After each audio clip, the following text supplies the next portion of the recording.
stories are all the same. They told my parents if I wasn't allowed to transition, I would be at risk of suicide. This was a group where they basically gathered vulnerable children and taught them that it was us against them. Would you rather have a dead daughter or a living son? That question is asked over and over again, and therapists are trained to say that.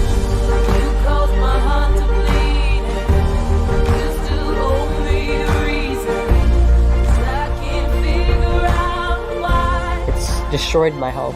Looking back, it made me feel even more hopeless. And then I felt down, I felt tired, I felt exhausted. Like half of my body shakes on its own uncontrollably. All right, it's time for Mental Health Moments. I'm Larry Jones along with Amy Horn. We have a special guest joining us today. She's a licensed clinical social worker who's, with over 20 years of experience. She's also an author. Ladies and gentlemen, please welcome Pamela Garfield Yeager. Pamela, how are you? Hi there. I'm great. Thank you. Wow. Listen, we have a lot to talk about. And this is a subject that will kind of, ruffle some feathers. Well, just a little about me. I'm a licensed clinical social worker who's lived in New York and California. And I ended up coming down with a disability. So when I wasn't able to work a regular job, I was emboldened to start speaking the truth, things that were not so convenient, not politically correct. And so what we're going to talk about today is how the transgender industry is harming people, and particularly children and vulnerable adults. And that's what my book is about, and how we're all being lied to about what trans is and how things are harmful to people. The medications that they say are reversible are not reversible. And it's harming society as a whole. Right. Now, I want to jump, Amy, I'm going to let you jump in just a second. I want to start off by asking you this question. Are you anti-trans? Yes, no, not at all. In fact, I'm pro people. I care. The reason I'm actually outspoken about this is because I actually care about the trans people. Because once I've learned how harmful the hormones and the surgeries are and how it's hurting them, I'm actually speaking out because I care about them. I have befriended people they call themselves detransitioners. They're people who have lived as trans for, many of them for several years, some of them over 10 years. So they really lived as a trans person, but they later learned that they've been lied to.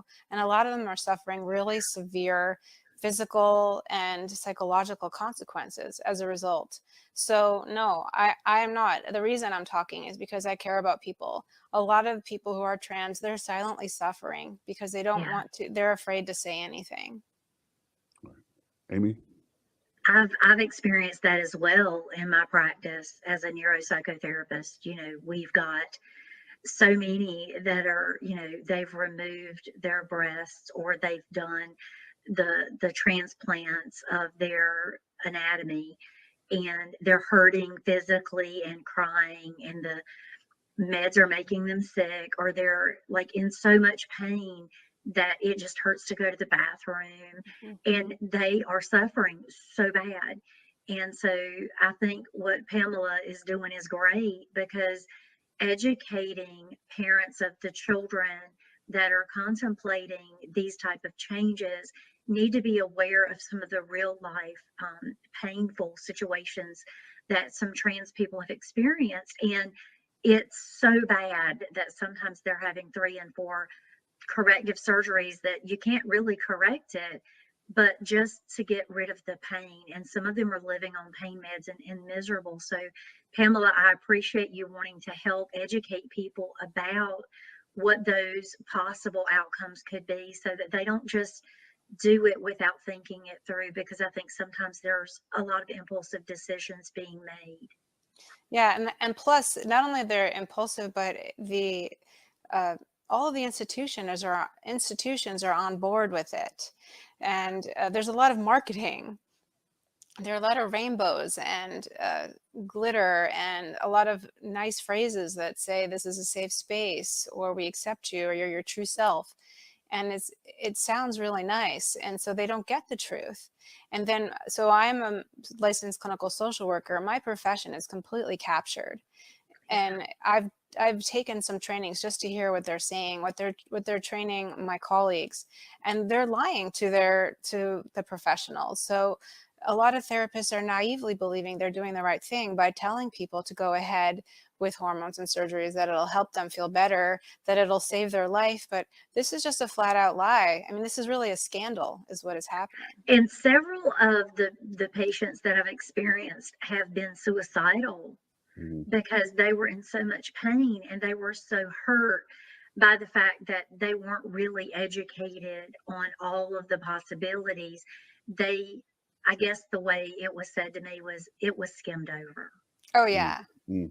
They call it informed consent, but nothing is informed. And they're getting Yeah. younger and younger, aren't they? I mean, when it comes to making choices like that at a young age, what do you think about that? Well, now it's gotten so young that, I mean, we're talking babies. There's a thing called babies. Have you heard of this? Yeah, I have. Where basically when a baby is born, a lot of progressive parents believe it's better to not assign a gender to the child, even though they are in reality a boy or a girl, whether we pretend they're not.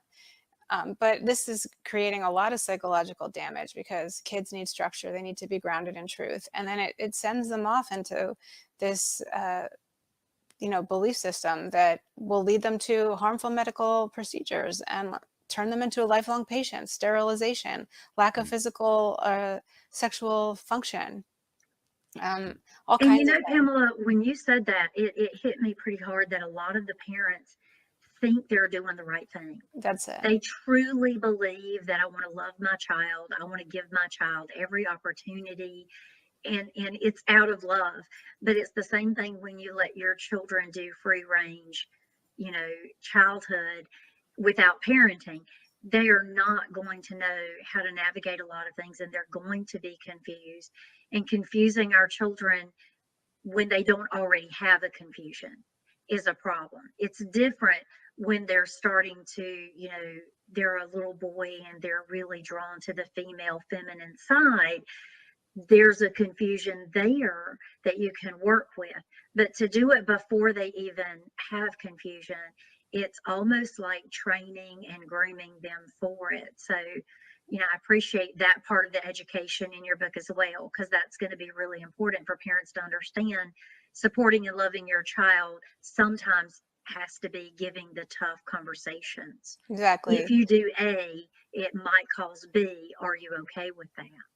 Yeah, a lot of what my book is about is helping parents recognize that some of the things that seem harmless actually do have harm. For example, going along with pronouns. Most people, myself included, I'd say 10 years ago, wouldn't have thought that was a big deal.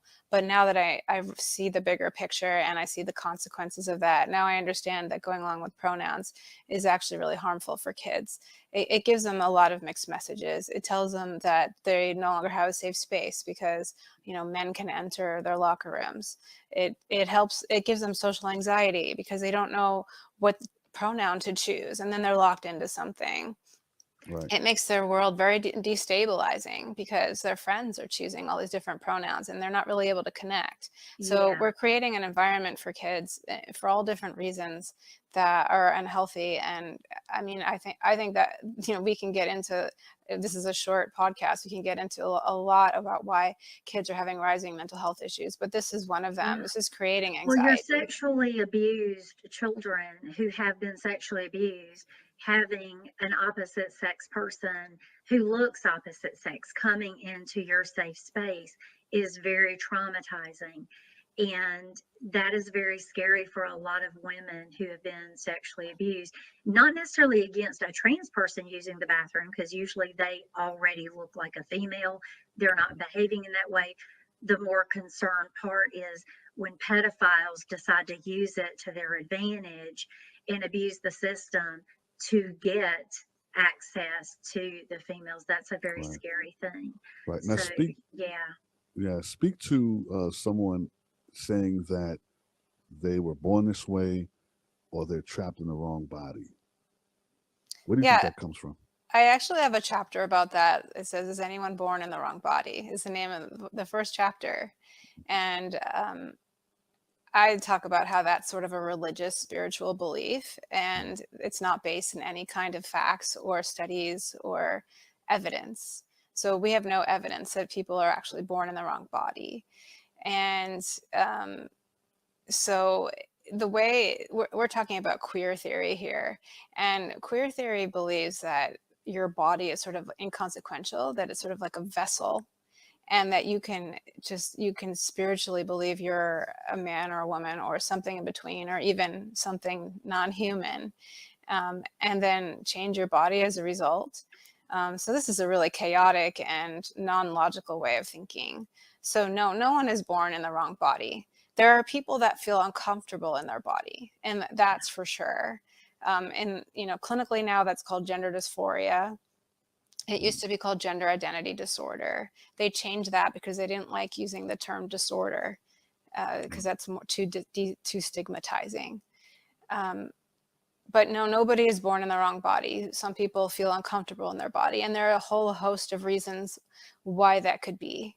And I get into that in my book too. And one of the main reasons is oftentimes is people have had some kind of early attachment issues, or sexual assault or sexual abuse. Those who have it really pervasive, I'd say almost always, well, anybody I've ever met or heard about has had that in their history when they're really pervasive with their belief that they should have been born a man or woman. But there are a lot of different influences, and now with Hormones also could be, if their hormones are severely imbalanced, that can also create that feeling of feminine versus masculine as well. yeah, and then of course, what does that even mean? So if you really step back, what is feminine and masculine, right? So Yeah. people talk about this a lot. Back in the 70s and 80s, there was a show called Free to Be You and Me, where they talked about how girls can like trucks and want to be a fire person, and boys can like dolls. There's a little cartoon, William wants a doll, and then but he also liked to play sports, and that didn't make him non-binary. That made him a boy that's going to grow up to into a man. And in the cartoon they say this means he'll probably be a great father and a loving father. This doesn't mean he's non-binary or a woman or some kind of version of trans. So you are your body. You are what you're born as, and then you have a personality, and you have interests, and you have likes. That doesn't make you an opposite gender. Right. Now, gender distress. How does society contribute to that? Oh my gosh. Well, this is a short podcast, so I can't really. That's a whole nother show. Yeah. There's so many factors out there, and the one I'll start with, again, another great controversial topic is pornography. Especially young people, they're having access to pornography way too young on their smartphones, and it's traumatizing them. At the very least, it's making them very afraid of their sexuality, of growing up and becoming the man or woman that they should be, because they're afraid this is what sex is supposed to be, and it's very scary. It's radicalizing kids, especially young boys who don't understand how to approach a girl because they're seeing porn, and I think that's how you're supposed to do it. They're also kind of told that they have toxic masculinity, and that I think puts a lot of problems. Yeah, masculinity is not toxic. The behavior may be toxic. Yeah, and we can be toxic as females or males. It's not specific to men, so Exactly. it's about human human It's the behavior. The behaviors are the toxic part. Humans Yeah. are not toxic. It's the behaviors the that make a behaviors. person toxic. But And yeah, so, but there's no yeah, toxic masculinity. There's just sort of toxic human behavior, as you're Right. saying. Right. yeah. So, but that's made a lot. There's a lot of messages, a lot of mixed messages out there that I think is creating a lot of self-loathing and a lot of confusion. And then, of course, there's a lot of reward out there. Kids who feel invisible, kids that don't fit in, kids that are online so much that they get disembodied from who they are, and they kind of live as an avatar, and so they don't feel like they're in the right body anymore. There's a lot of talk about fear of puberty, and a lot of, when I was growing up, I wasn't told to fear growing up, fear my puberty, fear the period that I was going to have. it wasn't a big deal for me. But now girls, even before they have puberty, are afraid that, what's going to happen as their body changes. They can't tolerate that. There is a lack of resilience in general. And I think dealing with those changes they've always been a hard thing for a lot of kids. Not everyone, quite frankly. I don't want to globalize that, because a lot of people say, well, puberty's hard, and sometimes it is. Yes, that is true, but not always, and it doesn't have to be. And we don't have to. I think when we tell them it's hard, then they anticipate it to be hard, and We so can have a positive view of anything. Right. Larry, hit on the toxic masculinity. As a man, how does that feel when you hear it? Because you're like this really nice and kind and polite and gentleman type. What does that do to you as a man to hear toxic masculinity thrown around like it's a thing? You know what? It bothers me. It bothers me to hear that. I just think people need to educate themselves more, about what it actually means. And I was going to say, I mean, the other thing is, in our culture, it's more common to have single parent households, a single mom. And so then the father's not around. And so then there's a lot of anger towards the absent father. And I think that creates some tension, especially between mothers and sons. It does. So then the boy learns to hate themselves because maybe the mother is angry at the absent father and projects that onto the son, who might even look like the absent father, right? I mean, there's so many different scenarios out there. Yeah, My oldest son sometimes gives a face like his dad, who's now deceased from drugs and alcohol addiction. And he was an absent father, not by choice, just the fact that it took over his life. But my son's face at times would be like a painful reminder, and at times a good reminder. And I would say to him, you just did a joke, and it was so much like your dad when he was, at the height of his life, and so funny and so lovable. I always tried to remind him he had good parts of his dad. And so that was important to me, that he didn't just look at his dad like this monster or this failure. I wanted him to see that his dad was a human, a good person at one point. And so I try really hard when he does the things that were good. I'm like, you really look like your father when you did that joke just now. That was a good time when your dad was really happy. And it can change a child in minutes. For sure. To have good parts of a parent that they don't have good memories of. Yeah. It's important how we treat our children when we're single parents raising them. They need to know they have the good parts of that other parent. Even if I don't like the other parent, even if I don't get along with the other parent, even if I'm painstakingly praying for the other parent constantly, that child needs to know there were good pieces of my parent that I have, that I encompass something good from my parent. And sometimes that's what I think these children are missing. There's a lot of that adversity. You're just like your dad. You're just like your mom. And it's not a good thing they're saying.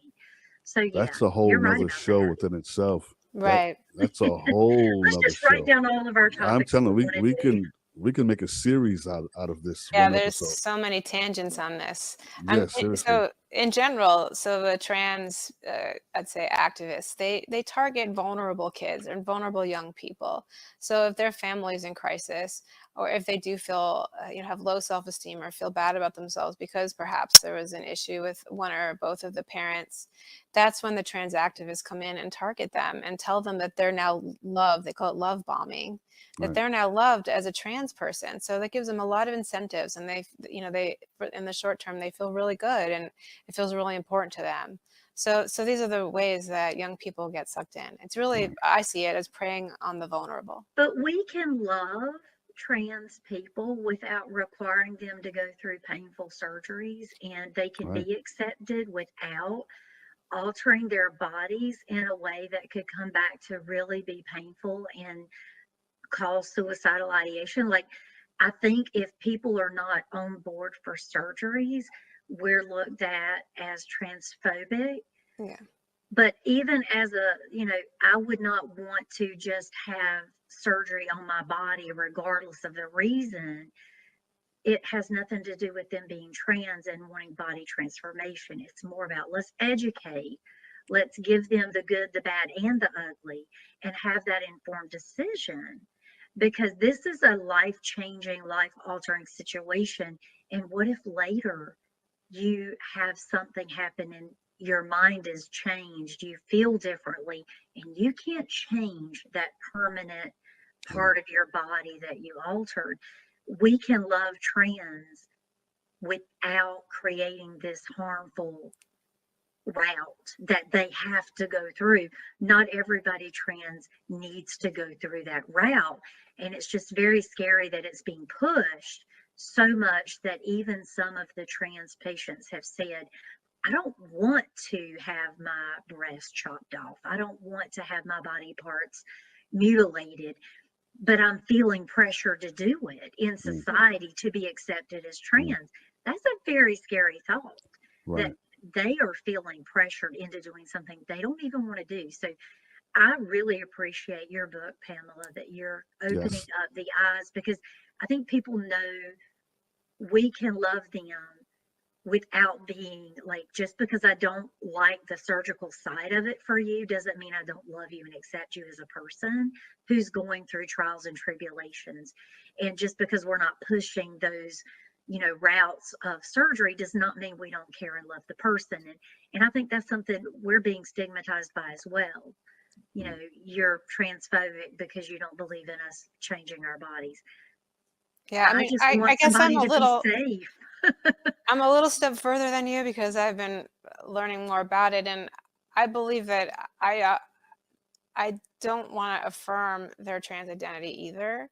At the very least, I mean, I wouldn't be confrontational or rude because I would come from a compassionate place. But as a mental health professional, especially if I were working with them, or if I were a friend or a family member that cared about that person, I would want to dig a little deeper about where this trans identity came from.